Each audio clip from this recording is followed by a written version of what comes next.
नमः शिवाय।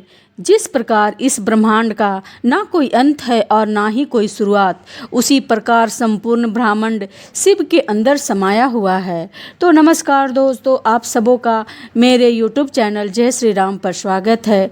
तो आइए आज हम सुनते हैं सोमवार की पौराणिक कथा। सोमवार के दिन भगवान शंकर जी को समर्पित होता है।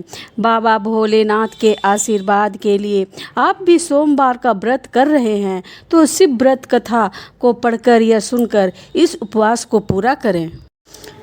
एक समय की बात है, किसी नगर में एक साहूकार रहता था। उसके घर में धन की कोई कमी नहीं थी, लेकिन उसकी कोई संतान नहीं थी।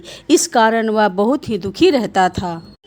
पुत्र प्राप्ति के लिए वह प्रत्येक सोमवार व्रत रखता था और पूरी श्रद्धा के साथ शिव मंदिर जाकर भगवान शिव और पार्वती जी की पूजा करता था। उसकी भक्ति को देखकर एक दिन माँ पार्वती प्रसन्न हो गई और भगवान शिव से उस साहूकार की मनोकामना को पूर्ण करने के लिए आग्रह करने लगी। पार्वती जी की इच्छा सुनकर भगवान शिव ने कहा कि हे पार्वती, इस संसार में हर प्राणी को अपने कर्मों का फल मिलता है और जिसके भाग में जो हो उसे भोगना ही पड़ता है। लेकिन पार्वती जी ने साहूकार की भक्ति का मान रखने के लिए उसकी मनोकामना पूर्ण करने की इच्छा जताई। माता पार्वती के आग्रह पर शिव जी ने साहूकार को पुत्र प्राप्ति का वरदान तो दिया, लेकिन साथ ही वह भी कहा कि उसके बालक की आयु केवल 12 वर्ष की ही होगी। माता पार्वती और भगवान शिव की बातचीत को साहूकार सुन रहा था। उसे ना तो इस बात की खुशी थी और ना ही दुख। वह पहले की भांति शिव जी की पूजा करते रहा। कुछ समय के बाद साहूकार के घर में एक पुत्र का जन्म हुआ। जब वह बालक 11 वर्ष का हुआ तो उसे पढ़ने के लिए काशी भेज दिया गया। साहूकार ने पुत्र के मामा को बुलाकर उसे बहुत सारा धन दिया और कहा कि तुम इस बालक को काशी विद्या प्राप्ति के लिए ले जाओ और मार्ग में यज्ञ करना। जहाँ भी यज्ञ कराओ वहाँ ब्राह्मणों को भोजन कराते और दक्षिणा देते हुए जाना। दोनों मामा भांजा इसी तरह यज्ञ कराते और ब्राह्मणों को दान दक्षिणा देते काशी की ओर चल पड़े। रात में एक नगर पड़ा जहाँ नगर में राजा की कन्या का विवाह था, लेकिन जिस राजकुमार से उसका विवाह होने वाला था वह एक आंख से काना था। राजकुमार के पिता ने अपने पुत्र के काना होने की बात को छुपाने के लिए एक चाल सोची। साहूकार के पुत्र को देखकर उसके मन में एक विचार आया। उसने सोचा, क्यों ना इस लड़के को दुल्हा बनाकर राजकुमार से विवाह करा दूं। विवाह के बाद इसको धन देकर विदा कर दूंगा और राजकुमारी को अपने नगर ले जाऊंगा। लड़के को दुल्हा के वस्त्र पहनाकर राजकुमारी से विवाह करा दिया गया, लेकिन साहूकार का पुत्र ईमानदार था। उसे यह बात न्यायगत नहीं लगी। उसने अवसर पाकर राजकुमारी की चुन्नी के पल्ले में लिखा कि तुम्हारा विवाह तो मेरे साथ हुआ है, लेकिन जिस राजकुमार के संग तुम्हें भेजा जाएगा वह एक आंख से काना है। मैं तो काशी पढ़ने जा रहा हूँ। जब राजकुमारी ने चुन्नी पर लिखी बातें पढ़ी तो उसने अपने माता पिता को यह बात बताई। राजा ने अपनी पुत्री को विदा नहीं किया, जिससे बारात वापस चली गई। दूसरी ओर साहूकार का लड़का और उसका मामा काशी पहुँचे और वहाँ जाकर उन्होंने यज्ञ किया। जिस दिन लड़के का आयु 12 साल की हुई उसी दिन यज्ञ रखा गया। लड़के ने अपने मामा से कहा कि मेरी तबीयत कुछ ठीक नहीं है। मामा ने कहा कि तुम अंदर जाकर सो जाओ। शिव जी के वरदान अनुसार कुछ ही देर में उस बालक का प्राण निकल गया। मृत भांजे को देखकर उसके मामा ने विलाप शुरू कर दिया। संजोगवश उसी समय शिवजी और माता पार्वती उधर से जा रहे थे। माता पार्वती ने भगवान से कहा, स्वामी, मुझे इसके रोने के स्वर सहन नहीं हो रहा है। आप इस व्यक्ति के कष्ट को अवश्य दूर करें। जब शिवजी मृत बालक के समीप गए तो वह बोले कि यह वही साहूकार का पुत्र है जिसे मैंने 12 वर्ष की आयु का वरदान दिया। अब इसकी आयु पूरी हो चुकी है। लेकिन मातृभाव से विभोर माता पार्वती ने कहा कि हे महादेव, आप इस बालक को और आयु देने की कृपा करें, अन्यथा इसके वियोग में इसके माता पिता भी तड़प तड़प के मर जाएंगे। माता पार्वती के आग्रह पर भगवान शिव ने उस लड़के को जीवित होने का वरदान दिया। शिव जी की कृपा से वह लड़का जीवित हो गया। शिक्षा प्राप्त करके लड़का मामा के साथ अपने नगर की ओर चल दिया। दोनों चलते हुए उसी नगर में पहुँचे जहाँ उसका विवाह हुआ था। उस नगर में भी उन्होंने यज्ञ का आयोजन किया। उस लड़के के ससुर ने उसे पहचान लिया और महल में ले जाकर उसकी खातिरदारी की और अपनी पुत्री को विदा किया। उधर साहूकार और उसकी पत्नी भूखे प्यासे रहकर बेटे की प्रतीक्षा कर रहे थे। उन्होंने प्रण कर रखा था कि यदि उन्हें अपने बेटे की मृत्यु का समाचार मिला तो वह भी प्राण त्याग देंगे, परंतु अपने बेटे के जीवित होने का समाचार पाकर वह बेहद प्रसन्न हुए। उसी रात भगवान शिव ने व्यापारी को स्वप्न में कहा, हे सृष्टि, मैंने तेरे सोमवार के व्रत करने और व्रत कथा सुनने से प्रसन्न होकर तेरी पुत्र को लंबी आयु प्रदान की है। पुत्र की लंबी आयु जानकर साहूकार बहुत प्रसन्न हुआ। शिव भक्त होने तथा सोमवार का व्रत करने से साहूकार की सभी मनोकामनाएं पूर्ण हुई। इसी प्रकार से जो कोई भी सोमवार का व्रत करता है और कथा सुनता और पढ़ता है, उसके सभी दुख दूर हो जाते हैं और समस्त मनोकामनाएं पूर्ण होती है। तो आइए सुनते हैं ये कथा। बहुत साल पहले बास्कल नामक एक गांव में बिंदुक नाम का एक ब्राह्मण रहता था। वह अधर्मी, दुरात्मा और महापापी था। उसकी पत्नी बहुत ही सुंदर थी। उसका नाम चंचुला था।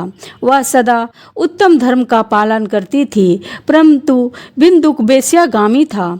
इस प्रकार कुकर्म करते हुए बहुत समय व्यतीत हो गया। उसकी स्त्री काम से पीड़ित होने सब धर्म नाश के डर से काफी समय तक धर्म भ्रष्ट नहीं हुई, परंतु आगे चलकर वह भी अपने दुराचारी पति के आचरण से प्रभावित होकर दुराचारी और अपने धर्म को से विमुख हो गई। इस तरह दुराचार में डूबे हुए पति पत्नी का बहुत सारा समय व्यर्थ बीत गया। वेश्यागामी दूषित बुद्धि वाला वह दुष्ट ब्राह्मण समय के अनुसार मृत्यु को प्राप्त होकर नरक में चला गया। बहुत समय तक नरक के दुखों को भोगकर वह पापी विंध्य पर्वत पर भयंकर पिशाच हुआ और उसे दुराचारी बिंदुक के मर जाने पर वह चंचुला नामक स्त्री बहुत समय तक पुत्रों के साथ अपने घर में रहती रही। पति के मृत्यु के बाद वह भी धर्म से गिरकर पर पुरुषों के संग विहार करने लगी। सती विपत्ति में भी अपने धर्म का पालन करना नहीं छोड़ती। यही तो तप है। दुख तो होता है पर इसका फल मीठा होता है। एक दिन दैव भोग से किसी पुण्य पर्व में आने पर वह अपने भाई बंधुओं के साथ गौकर्ण क्षेत्र में गई। उसने तीर्थ के जल में स्नान किया और भाई बंधुओं के साथ इधर उधर घूमने लगी। वह एक दिन मंदिर में गई। वहां उसने एक ब्राह्मण के मुख से भगवान शिव की परम पवित्र एवं मंगलकारी कथा सुनी। ब्राह्मण कह रहे थे कि जो स्त्रियां दूसरों पुरुषों के साथ विहार करती है, वह मरने के बाद जब यमलोक जाती है तो यमराज के दूत उसे तरह तरह की यातना देते हैं। वह उसके शरीर को गर्म लोहे के डंडों से दागते हैं। उसके चिल्लाने के उपरांत भी यम के दूत उसे नहीं छोड़ते हैं। अपने कर्मों का फल तो सभी को भोगना पड़ता है। देव, ऋषि, मनुष्य सभी इस बंधन से बंधे हुए हैं। ब्राह्मण के मुख से यह वैराग बढ़ाने वाली कथा को सुनकर चंचला भय से व्याकुल हो गई। कथा समाप्त होने पर सभी लोग वहां से चले गए।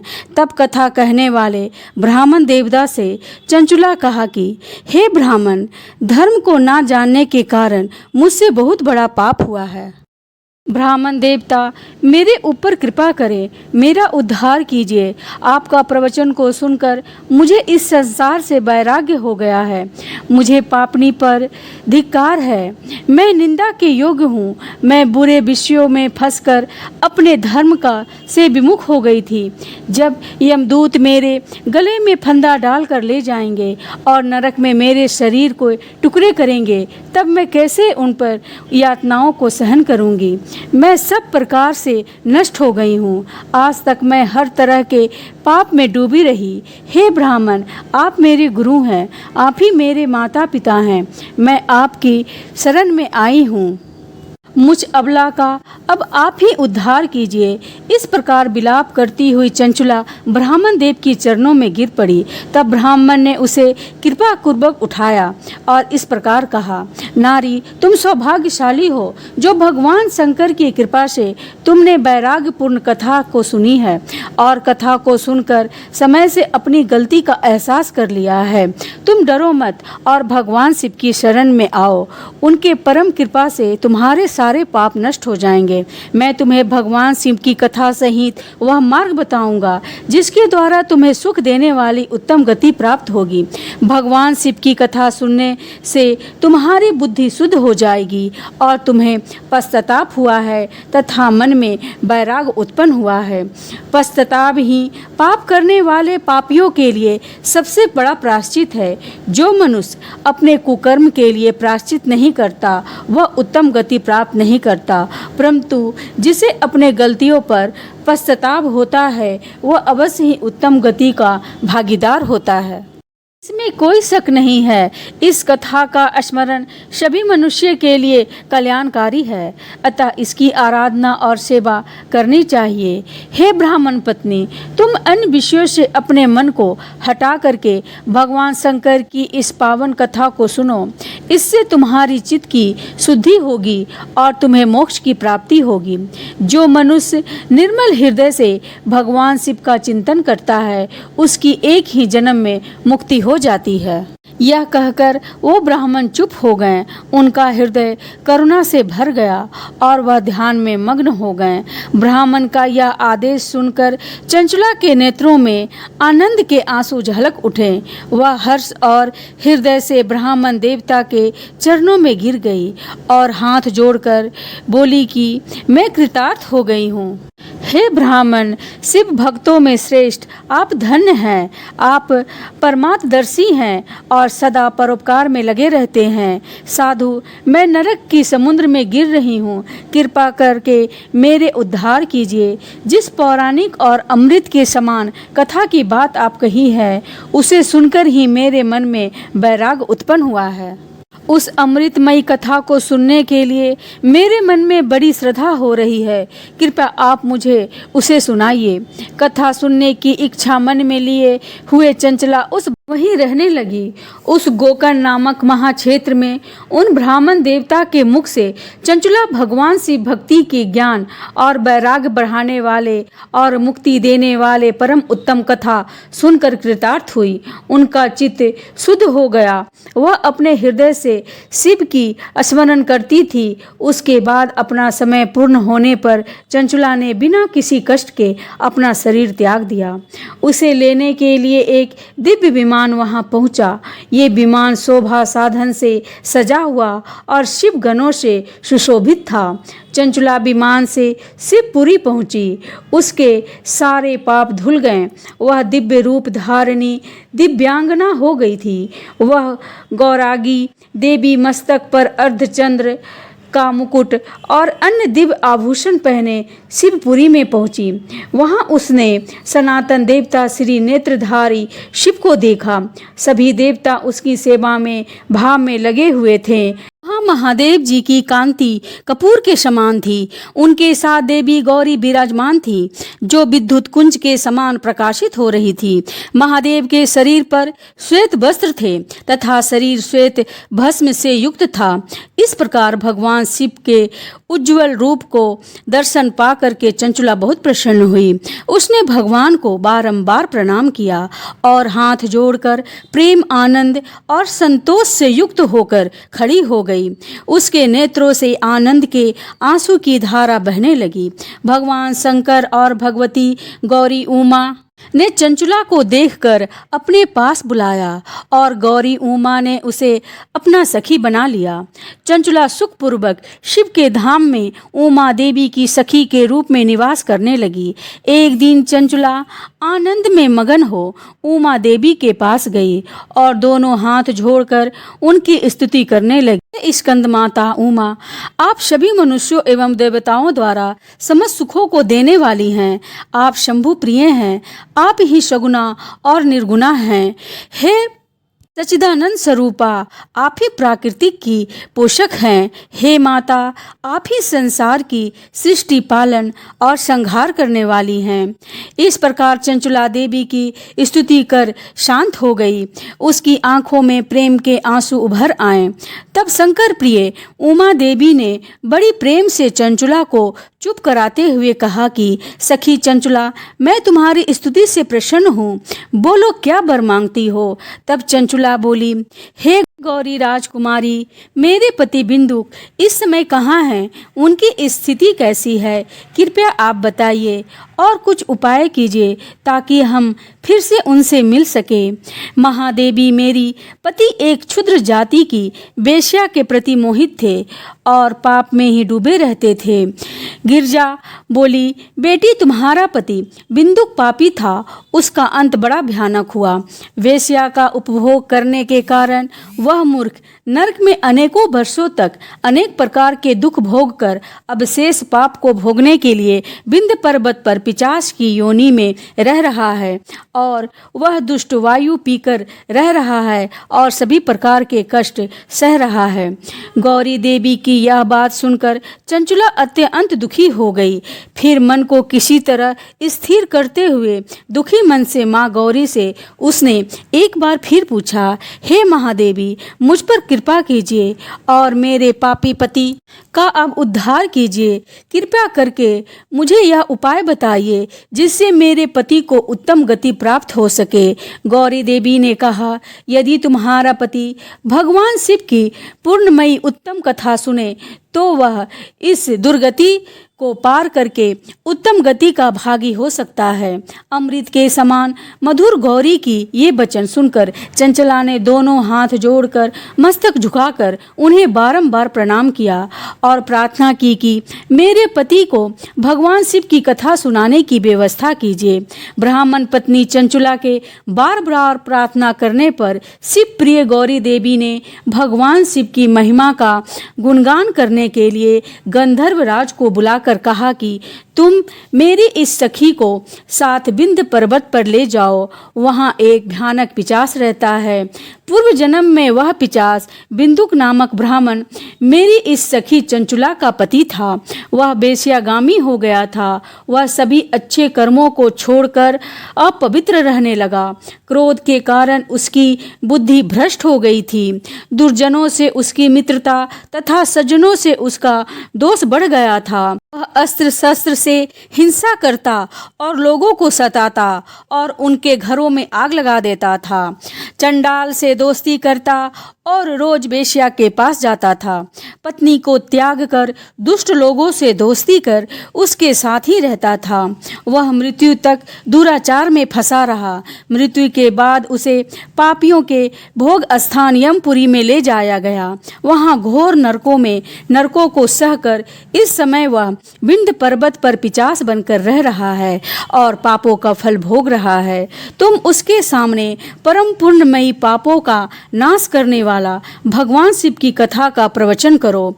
इस कथा को सुनने से उसका हृदय सभी पापों से मुक्त होकर शुद्ध हो जाएगा और वह प्रेत योनि से मुक्त हो जाएगा। मुक्त होने के बाद उस बिंदुक नामक पिशाच को तुम विमान पर बैठाकर भगवान शिव के पास ले आना। माँ उमा का आदेश पाकर गंधर्वराज तुमरु प्रसन्न पूर्वक चंचुला को साथ लेकर विमान से पिशाच के निवास स्थान बिंदुक पर्वत पर चले गए। वहाँ विंध्य पर्वत पर गया। वहां पहुंचकर उसने विशाल आकृति वाला पिशाच को देखा। उसका शरीर विशाल था, उसकी ठोड़ी बड़ी थी। वह कभी हंसता, कभी रोता, कभी उछलता था। महाबली तमरु ने बिंदुक नामक उस पिशाच को पाशा में बांध दिया। उसके पश्चात तमरू ने कथा सुनाने के लिए स्थान तलाश कर मंडप की रचना की। शीघ्र ही इस बात का पता लोगों को चल गया कि एक पिशाच के उद्धार हेतु देवी पार्वती के आज्ञा से तमरू भगवान शिव की कथा सुनाने के लिए विंध्य पर्वत पर आया है। उस कथा को सुनने के लिए बहुत से देवर्षि वहां पहुंच गए। सभी को आदरपूर्वक स्थान दिया गया।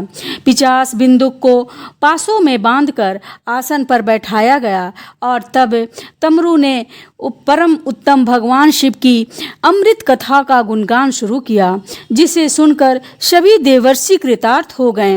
परम पुण्यमयी कथा को सुनकर पिशाच सभी पापों से मुक्त हो गया और उसने पिशाच शरीर का त्याग कर दिया और शीघ्र ही उसका रूप दिव्य हो गया। शरीर पर श्वेत वस्त्र एवं पुरुषों के आभूषण आ गए। इस प्रकार दिव्य देहधारी होकर बिंदुक अपनी पत्नी चंचुला के साथ स्वयं ही भगवान शिव का गुणगान करने लगा। उसे दिव्य रूप में देखकर सभी को बहुत आश्चर्य हुआ।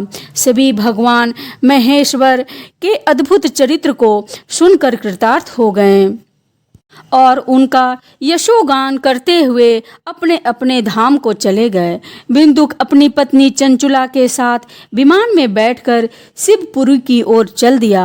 महेश्वर के गुणों का गान करते हुए बिंदुक अपनी पत्नी चंचुला और तुमरू के साथ शीघ्र ही शिव धाम पहुँच गया। भगवान शिव और माता पार्वती ने उसे अपना पार्षद बना लिया। दोनों पति पत्नी सुखपूर्वक भगवान महेश्वर और देवी गौरी के चरणों में निवास पाकर धन्य हो गए। बोलिए उमा महेश्वर भगवान की जय। भगवान शिव और माता पार्वती की जय। तो दोस्तों, कथा अच्छी लगी हो तो चैनल को सब्सक्राइब करें एवं कमेंट में हर हर महादेव जरूर लिखें। जय श्री राम।